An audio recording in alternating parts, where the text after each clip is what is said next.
The big one, episode 100 of Dragon Ball Super. Let's get into it.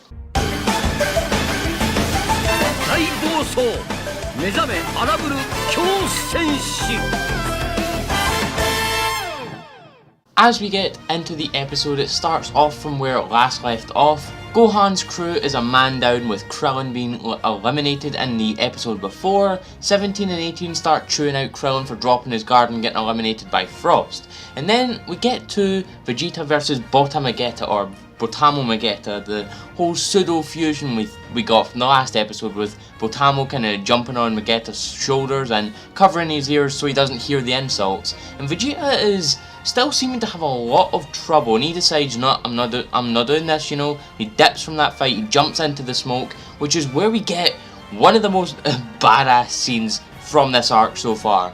Kappa just walks in through the smoke. These two guys, we know Nigrishi, the kind of alien guy we got introduced to from Universe 3 a few episodes ago, and this guy called Muri-Samu, who is a Universe 10 fighter. They both jump at Kappa, and Kappa he literally one-shots them right off the stage. He eliminates two right off the bat, no like messing around. He is savage, he is not playing around with this fight. He powers up into Super Saiyan, and I guess they go on to fight, you know, Vegeta and Kappa, they go on to fight, because we don't actually get to see their fight in this episode. We then get another really badass moment. We get Hit, who is fighting Narirama, which is the kind of spinning robot from Universe 3, and as Narirama goes off to fire this huge blast, like, before this, Hit had actually, I don't know, I guess he key blasted both of his arms off because he doesn't have his arms anymore, but Hit does something that many people thought he couldn't do. I wasn't one of them, I thought he could do this.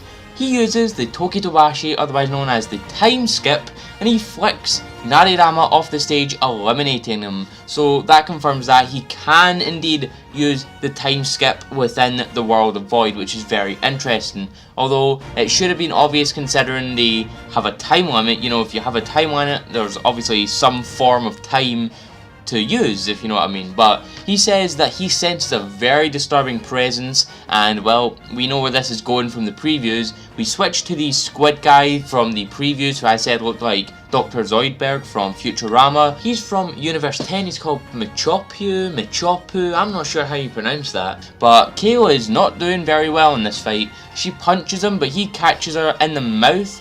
Like, he has this kind of tentacle thing around his mouth, and he catches her fist.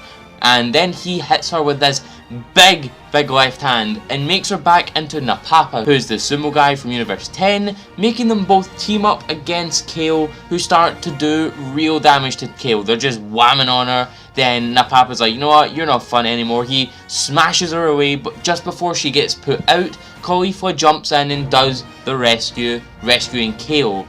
Caulifla's like, what do you think you're doing to my protege? What do you think you're doing? And she powers up into Super Saiyan. She goes for Michopu first, or I don't even know, I'm just going to call him Squid Guy. She goes for the Squid Guy first, laying the absolute smackdown on him. She turns him into a punching bag. She punches him right back into the smoke, whereas Napapa tries to push Caulifla off the stage. But she manages to overpower him and toss him right over her back off the stage for the elimination. Caulifla then goes back to Kale and kind of sees, like, you know, you alright, or you're not hurt or anything, and then she's like, we're gonna go after that guy, and she points at Goku, who at this moment was actually fighting Jimizu, who is the Yard Rat from Universe 2. And you can see in the episode he's constantly using instant transmission around Goku. Of course, Goku knows exactly what he's doing. Goku knows all about the instant transmission, but as Jimizu is about to go for a ki blast on Goku, Caulifla jumps in and smashes him away into the smoke.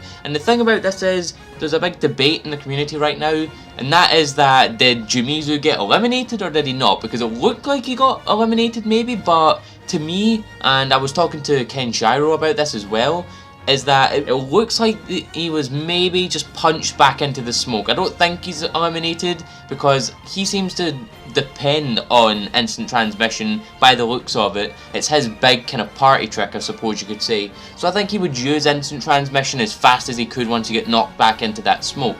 But I guess we'll just have to wait and see if we get any sort of indication. We get to see the God Pad screen for Universe 2 at any sort of point soon. I'm sure we'll get to see then if Jimizu was eliminated. Caulifla then starts to question Goku about Super Saiyan Blue. However, when she asks him to, teach her how to do Super Saiyan Blue, Goku says that she isn't ready for Super Saiyan Blue yet. Caulifla then tells Kale to, power up, go transform, but she can't do it, so instead, Caulifla decides to buff up instead. And this seems to me and many others like she jumped up to Super Saiyan Grade 3, otherwise known as Ultra Super Saiyan being the fan term, and of course, just like Trunks did against Cell and Z, she tries to fight Goku, but she sacrifices her speed for more power, and Goku knows all too well how to counter that technique, and says that what she should be aiming for is this, as Goku bumps up to Super Saiyan 2 as we go to a commercial break.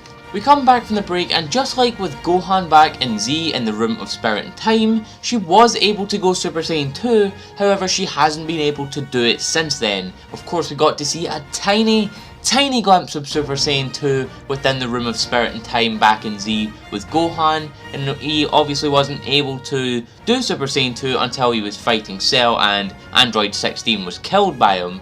So then Caulifla copies Goku and bumps up to Super Saiyan 2. But it's incredibly interesting, and it might possibly be foreshadowing things yet to happen in this tournament. But Goku says that she might just be able to reach Super Saiyan 3 if she masters Super Saiyan 2. Which I know is going to ruffle quite a lot of jimmies of people who are watching Super right now. But if you're asking me, I would love to see Caulifla reach that level. I think that would be absolutely fantastic. It would be a great way to make a first canonical female Super Saiyan a major force within the series, making her the first canonical Super Saiyan 3, the second canonical non-fused Super Saiyan 3. I think that would be absolutely amazing for both Caulifla and just females from the series in general.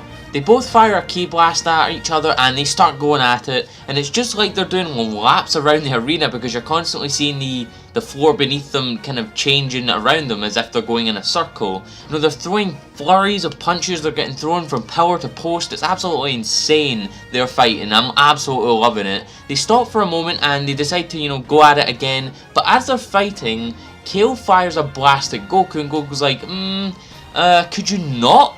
You're kind of bothering me and Caulifla here, but Caulifla just doesn't really react. She just looks at Kale and then starts fighting Goku again.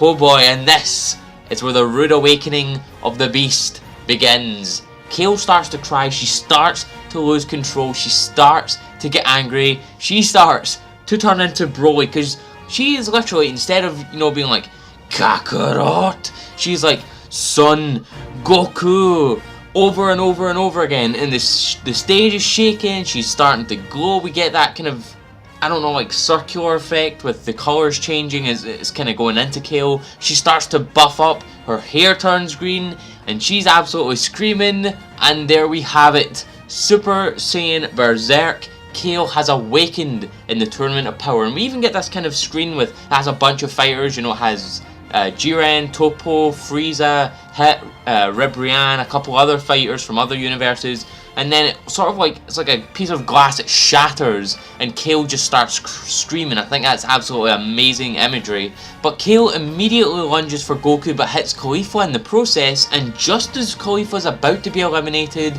she gets taken back to the stage because Hit actually uses the Tokitobashi to keep her in the ring, and that's an amazing feat from Hit, and it's a very smart way to defensively use the time skip, a technique we initially thought to have only like offensive capabilities, so I think that's amazing that he can use it defensively as well. And the amount of Broly homages in this episode is absolutely insane. She throws him into a wall, she uses her arm to drag him across the wall, she smashes him against the wall, she's grabbing his face and forcing him into the ground, and it's just crazy, man. It's absolutely crazy the amount of stuff that we're seeing here from Kale being just like Broly. But she throws him into a wall, and then out of the smoke, as she's continuing to, walk towards Goku, continually saying, Son Goku. And then, out of the smoke, bang! Goku powers up into Super Saiyan Blue. Kale starts to walk towards him, Goku charges and fires off his own Kamehameha, but just like how Broly did in Movie 8, she just walks right through the Kamehameha, grabbing Goku's head. However, she is getting incredibly power stressed here and exhausted, and she just, throws Goku away. She then appears on the huge mountain thing we saw in the previews. She starts firing all these green blasts on all cylinders, and it's not explicitly stated how many people she manages to eliminate. However, it is shown that she does get a bit of revenge on Michopio, or I don't know, the squid who is beating on her from earlier in the episode. She does get revenge on him by eliminating him. We then see in the aftermath of this massive kind of rupture from Kale that Blonde, who is the Agumon looking dinosaur pride trooper, grabs Kale in this key whip thing and holds her down. However, she just totally overpowers him as we see Zeno pressing his button to show that he is the first Pride Trooper to be eliminated from this tournament. She then starts screaming, and Toppo's like, her voice is like even this powerful. And we see the remaining 9 Pride Troopers on these mountains, and Jiren's like, screw this, I'm gonna take her out. And he jumps down. We see Caulifla and hit with Caulifla shouting for Kale, and out of nowhere Kale breaks through these rocks to get to Caulifla, but in comes Jiren.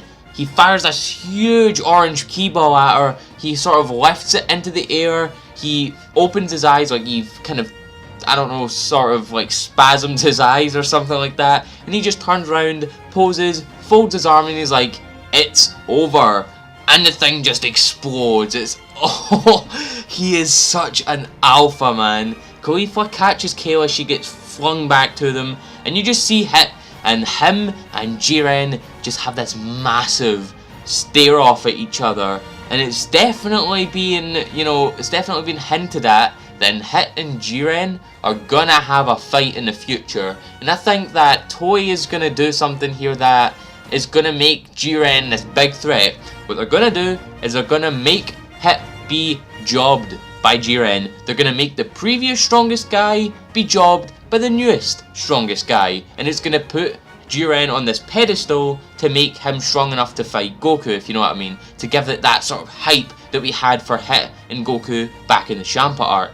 But they just have this huge stare off, but Goku jumps in like, yo, how's it going?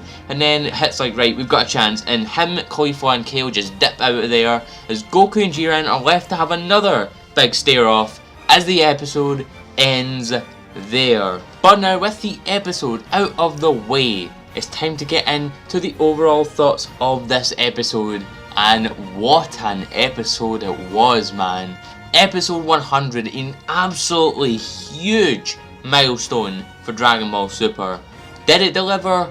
Hell yes, it delivered. Episode 100 is easily the best episode of this arc so far. It definitely, this episode or episode 95, 96, the Frieza stuff we got, but I definitely think that this episode right here is the best. No way around it. This is the best episode we've had so far.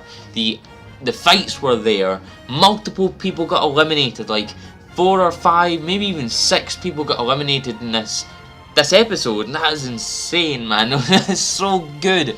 Amazing stuff from Dragon Ball Super. We got some Kale development, we got some Caulifla development, we got some Kaba development, Hit, Jiren, Pride Troopers, everyone got development here, and it was such a good episode. I am so happy with how good it was for the 100th episode, the big triple digit number episode for Dragon Ball Super, and hopefully with this consistency they can keep on going, they can make the ending good, and they can make this the best arc of Dragon Ball Super, because I definitely think this arc has the potential and the possibility of being leagues beyond the Future Trunks arc. We're already, what, 23 episodes? So we're already 3 episodes past what the Future Trunks arc was worth. So it's obviously they've got a lot of stuff planned for the rest of this tournament. We didn't get a time update for this episode, but I'm gonna guess that next episode will get one, and it might be around about maybe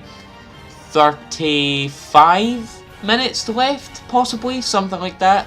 But damn, can't wait to see next episode as we get into the previews now. So with the episode out of the way, it's time to get into the previews with episode 101 entitled The Warriors of Justice Close In, Pride Troopers. As we get into the previews, we see this episode has a major focus on the Pride Troopers, if, you know, the title didn't already give that away, with Kahseral being the kind of specific center point of this episode. So we're not getting any Topo, we're not getting any major Jiren stuff, no Dispo either. This episode is going to be about Kahseral, and we get to see that he has these kind of Keyblades, not to be confused with the Keyblades of the Kingdom Hearts series, but he does have like these aura blades, a lot like how Vegito and, you know, Goku Black had, and it looks amazing, I love it. And the episode is also having a bigger focus on androids 17 and 18 in this episode, so it's going to be great to see them both starting to get into it, because the last time we saw them fight together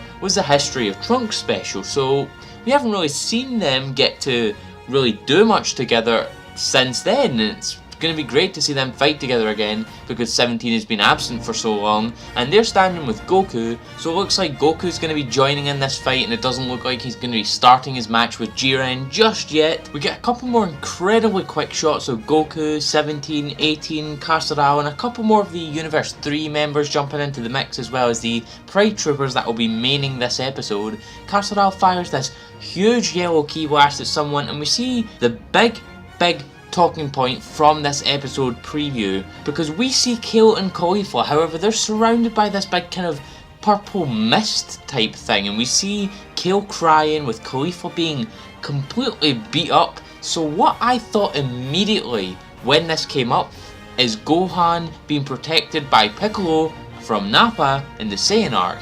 It looks like Caulifla is protecting Kale from something here, so I have a distinctly bad feeling that Caulifla is going to make a shock exit from the Tournament of Power. I could be wrong, but that's the way it looks like to me. We then get the title, The Warriors of Justice close in, Pride Troopers, with a shot of Vermouth in the background, who is someone we haven't really seen much of in this tournament thus far, so it's really nice to see him finally getting in, with two final shots being of Jiren looking over, and the group of 5 Pride Troopers who will be taking on Goku, 17 and 18 in this episode, being Kahseral, the female, the little midget demon guy, the green fish looking guy, and a guy with a mustache and beard, who will be the 5-man team taking on Goku this episode, as the previews end there. However, this is what I feel is going to happen in this episode. I'm going to make a prediction right here. One of two things is going to happen. Either Caulifla is going to get eliminated, which will push Kale to go Berserk again, and, you know, because it's the 3rd time she's used it, she'll learn how to control the form and bring it under her grasp, and she'll look like how she does in the kind of jump preview we got a while back. Or Caulifla's about to get eliminated, and the only way Caulifla can be saved is for Kale to go Super Saiyan Berserk. So unless she transforms of her own will and not kind of spurred on by some external influence, Caulifla is going to be eliminated from this tournament. So I think that's what's going to happen in this episode. But, as always, I want to know what you guys think. So, please leave a like and a comment in the comment section below. Do you think that Caulifla will be eliminated next episode? Or do you think that Kale will be able to save her? And do you think that episode 100 of Dragon Ball Super is the best of this arc so far? Please share this amongst your friends, and if you could, please hit the bell next to the subscribe button. That way you'll get a notification every single time I upload. That way you'll get every single piece of content to you as it goes up. I've been AzureAce, and thanks for coming to the video.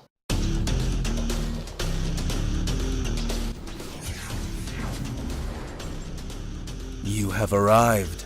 I'm here to tell you that if you don't subscribe to AzureAce for Dragon Ball, Kingdom Hearts, and Pokemon TCG content, you will wander forever in the darkness of your heart.